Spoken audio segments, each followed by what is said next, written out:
वहाँ भी जीतेंगे, यहाँ भी जीतेंगे और बिहार के 40 के 40 सीट मोदी के खाते में जाएगा।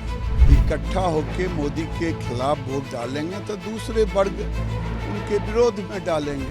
ये भी होता है, क्रिया की प्रतिक्रिया होती है। मोदी जी को देश की जनता अभी नहीं बल्कि जब तक वो काम करने लायक रहेंगे वो देश का नेतृत्व करते रहेंगे।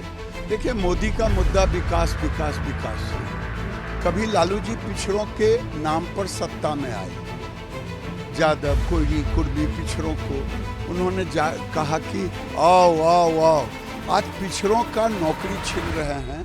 ये तो उल्टे चोर कोतवाल को डांटे। राहुल गांधी क्या बोलते हैं उनको खुद ही नहीं पता है।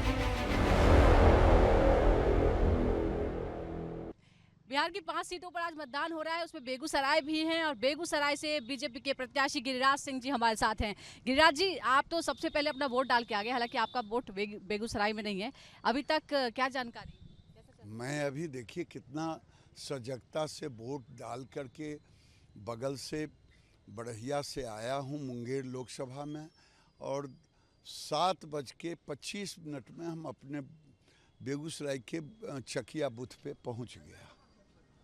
तो वहाँ भी जीतेंगे, यहाँ भी जीतेंगे और बिहार के 40 के 40 सीट मोदी के खाते में जाएगा। बिल्कुल, ये बहुत ही प्रेरणादायक बात है कि गिरिराज जी खुद इतनी सुबह सबसे पहले कतार में जाकर आप मौजूद थे। सर, ये बताइए कि बेगूसराय में इस बार लोग कह रहे हैं कि थोड़ी बदलाव की स्थिति है, क्योंकि जो इंडिया ब्लॉक है उसने एक अलग जातिगत समीकरण MY का फैक्टर जो है वहाँ पर फिर यहाँ लाने की कोशिश की है। क्या इस बार मुकाबला कड़ा है? अगर क्रिया की प्रतिक्रिया होती है, अगर एक वर्ग इकट्ठा होके मोदी के खिलाफ वोट डालेंगे तो दूसरे वर्ग उनके विरोध में डालेंगे। ये भी होता है, क्रिया की प्रतिक्रिया होती है।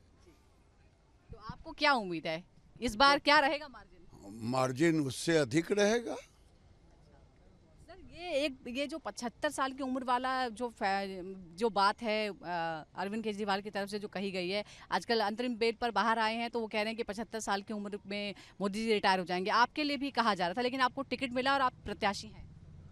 देखिए, मोदी जी को देश की जनता अभी नहीं बल्कि जब तक वो काम करने लायक रहेंगे वो देश का नेतृत्व करते रहेंगे।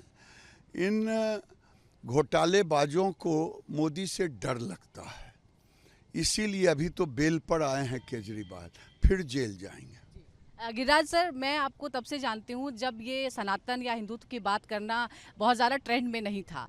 इस बार आपको क्या लगता है कि जो मुद्दा है वो क्या है? क्या मुद्दा फिर एक बार सनातन है या दूसरे अहम मुद्दे हैं जो?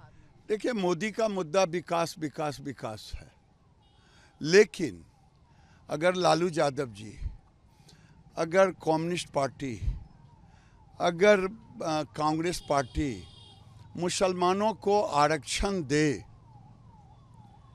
नौकरी पिछड़ों का नौकरी छीने, कभी लालू जी पिछड़ों के नाम पर सत्ता में आए, यादव कोयरी कुर्मी पिछड़ों को उन्होंने कहा कि आओ आओ आओ, आज पिछड़ों का नौकरी छीन रहे हैं मुसलमानों को आरक्षण नौकरी में दे करके, तो हमारे जैसे लोग तो इसका विरोध करेंगे, क्योंकि ये हिंदू धर्म को ही खत्म करना चाहते हैं। क्या इसे पाकिस्तान बना देंगे? आरक्षण के नाम पर भी भ्रम फैलाने की कोशिश हो रही है। प्रधानमंत्री कई बार अपने मंचों से कह चुके हैं, आप क्या कहेंगे? भाई, मैं भी वही कह रहा हूँ। लालू जी, कांग्रेस, कम्युनिस्ट यही कह रहा है कि मुसलमानों को आरक्षण दो। आखिर क्यों दो मुसलमानों को आरक्षण? मुसलमान को आरक्षण की ज़रूरत क्या है? अगर आरक्षण देंगे तो हिंदू पिछड़ों का ही, यादव का, कोयरी का, कुर्मी का, इनका ही तो हक छीनेगा। लेकिन राहुल गांधी आरोप लगा रहे हैं कि बीजेपी आरक्षण खत्म करना चाहती है, उसी की साजिश हो रही है संविधान बदलने की। ये तो उल्टे चोर कोतवाल को डांटे। राहुल गांधी क्या बोलते हैं उनको खुद ही नहीं पता है, वो बोलते क्या हैं, क्योंकि उनको पता ही नहीं है। अगर गाय के एक बछड़ा और बछड़ी का जमात रहे और कहे निकाल के लाओ बाछा, तो निकाल के लाएंगे बाछी। यही राहुल गांधी है।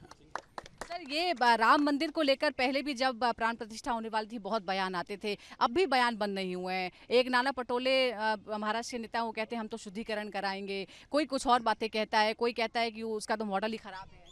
देखिए, मैं वही कह रहा हूँ, एक बार हंगामा हुआ 400 के पार, मुझे इसीलिए चाहिए मत नरेंद्र मोदी के नेतृत्व में, फिर कोई राम मंदिर पे ताला ना लगे, फिर कोई कृष्ण, फिर कोई बाबरी मस्जिद, फिर कोई ज्ञान वापी ना तैयार हो। ये 47 में अगर पंडित नेहरू मथुरा से उस ईदगाह को हटा देते, ज्ञान वापी को हटा देते, अयोध्या में दे देते तो ये विवाद ही नहीं होता। जानबूझ के विवाद रखा। बहुत बहुत शुक्रिया आपका हमसे बात करने के लिए। तो बेगूसराय से बीजेपी के प्रत्याशी गिरिराज सिंह अब अपने इलाके में देखिए आए हैं, यहाँ पर भी वो व्यवस्था देख रहे हैं कि मतदान कैसे हो रहा है। हालांकि उनका जो अपना वोट है वो मुंगेर में है और वो भी काफ़ी पहले ही आपने देखा होगा तस्वीरों में भी किस तरह से अहले सुबह ही वो मतदान केंद्र पहुँच गए, अपना वोट कास्ट कर दिया और उसके बाद अब वो अपने इलाके में जहाँ से वो खुद प्रत्याशी है बेगूसराय से, वहाँ पर वो अलग अलग हिस्सों में जा रहे हैं और उनका दावा है कि इस बार भी उन्हें भी जीत हासिल मिलेगी और 400 पार का जो नारा बीजेपी ने दिया है वो भी उसमें जरूर कामयाब होंगे। कैमरा पर्सन कुंदन के साथ सुजाता, रिपब्लिक भारत, बेगूसराय से। वहाँ भी जीतेंगे, यहाँ भी जीतेंगे और बिहार के 40 के 40 सीट मोदी के खाते में जाएंगे। इकट्ठा होके मोदी के खिलाफ वोट डालेंगे तो दूसरे वर्ग उनके विरोध में डालेंगे। ये भी होता है, क्रिया की प्रतिक्रिया होती है। मोदी जी को देश की जनता अभी नहीं बल्कि जब तक वो काम करने लायक रहेंगे वो देश का नेतृत्व करते रहेंगे। देखिए, मोदी का मुद्दा विकास विकास विकास है। कभी लालू जी पिछड़ों के नाम पर सत्ता में आए, यादव, कोयली, कुर्मी पिछड़ों को उन्होंने कहा कि आओ आओ आओ। आज पिछड़ों का नौकरी छीन रहे हैं, ये तो उल्टे चोर कोतवाल को डांटे। राहुल गांधी क्या बोलते हैं उनको खुद ही नहीं पता है। एक बार हंगामा हुआ 400 के बाद, मुझे इसीलिए चाहिए मत नरेंद्र मोदी के नेतृत्व में, फिर कोई राम मंदिर पे ताला ना लगे, फिर कोई कृष्ण, फिर कोई बाबरी मस्जिद, फिर कोई ज्ञान वापी ना तैयार हो। ये ईदगाह को हटा देते, ज्ञान वापी को हटा देते, अयोध्या में दे देते तो ये विवाद ही नहीं होता। जान